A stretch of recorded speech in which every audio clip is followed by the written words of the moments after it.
Hi friends, welcome back to Paru Naresh recipes. నేను పారిజాత. ఇవాళ మన స్పెషల్ రెసిపీ వచ్చేసి ఇడ్లీ.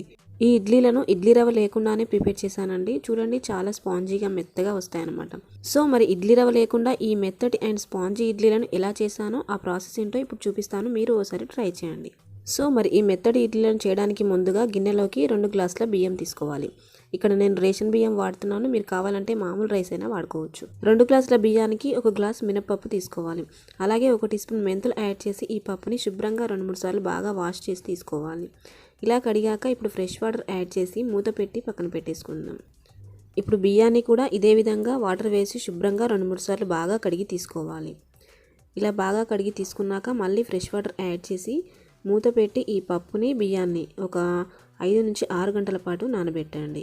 చూడండి, 6 గంటల తర్వాత చూపిస్తున్నాను. పప్పు బియ్యం ఈ 2 చక్కగా నానిపోయి ఉంటాయి. చూసారా, ఇలా పర్ఫెక్ట్గా నానాక ఇప్పుడు ఈ పప్పుని బియ్యాన్ని గ్రైండ్ చేసి తీసుకుందాం. వీటిని గ్రైండ్ చేయడానికి ఒక మిక్సర్ జార్లోకి ఫస్ట్ పప్పుని గ్రైండ్ చేసి తీసుకుందాం. ఇలా పప్పు యాడ్ చేసి కొంచెం వాటర్ యాడ్ చేసి మెత్తని పేస్ట్గా గ్రైండ్ చేయండి. ఎక్కడా పలుకు లేకుండా ఇలా మెత్తగా గ్రైండ్ చేయాలన్నమాట.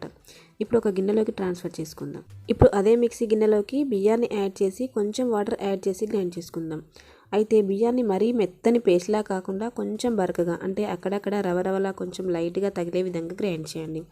సో మనం ఇక్కడ ఇడ్లీకి ప్రిపేర్ చేస్తున్నాం కాబట్టి మరీ మెత్తగా గ్రైండ్ చేయకుండా కొంచెం బరకగా ఉండేలా గ్రైండ్ చేయండి. ఇలా గ్రైండ్ చేసిన ఈ బియ్య పిండిని కూడా పప్పులోకి యాడ్ చేసి అంతా ఒకసారి బాగా కలిసే విధంగా కలపండి. ఇలా కలిపాక ఇప్పుడు ఈ పిండిని పర్మెంట్ చేసుకోవాలండి. అయితే నేను ఇక్కడ మార్నింగ్ టిఫిన్ చేయడానికి ఇక్కడ ఓవర్ నైట్ మూత పెట్టి పక్కన పెట్టేస్తున్నాను. చూడండి, మార్నింగ్ తీసి చూస్తే పిండిలో ఎయిర్ గ్యాప్స్ ఫామ్ అయ్యి చక్కగా పర్మెంట్ అయింది పిండి. సో ఇప్పుడు అంతా ఒకసారి బాగా కలిసే విధంగా కలపండి. ఇలా కలిపాక ఇప్పుడు మనం ఈ పిండి మొత్తం ఇడ్లీలు చేసుకోవద్దు అనుకుంటే మనకు ఎంత కావాలో అంత పిండిని వేరొక గిన్నెలోకి తీసుకొని మిగతా పిండిని ఫ్రిడ్జ్లో పెట్టి స్టోర్ చేసుకోవచ్చు. ఇలా కావలసినంత పిండిని తీసుకున్నాక ఇందులోకి రుచికి సరిపడా సాల్ట్ యాడ్ చేసుకుందాం. ఇలా సాల్ట్ యాడ్ చేశాక అంతా ఒకసారి బాగా కలిసే విధంగా కలపండి. ఇలా కలిపామంటే మనకి ఇడ్లీ బ్యాటర్ రెడీ అయిపోయినట్లే.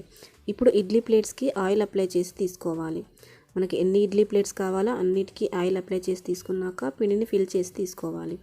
ఇక్కడ వీడియోలో చూపిస్తున్న విధంగా మరీ నిండుగా కాకుండా 3/4 వరకు, అంటే కొంచెం గ్యాప్ ఉండేలా ఫిల్ చేయండి. ఇలా మీకు ఎన్ని ప్లేట్స్ కావాలో అన్ని ప్లేట్స్ ఫిల్ చేసుకున్నాక 5 నిమిషాలకు ముందే ఇడ్లీ కుక్కర్లోకి 2 గ్లాసుల వాటర్ తీసుకొని ఇలా వేడి చేయాలి.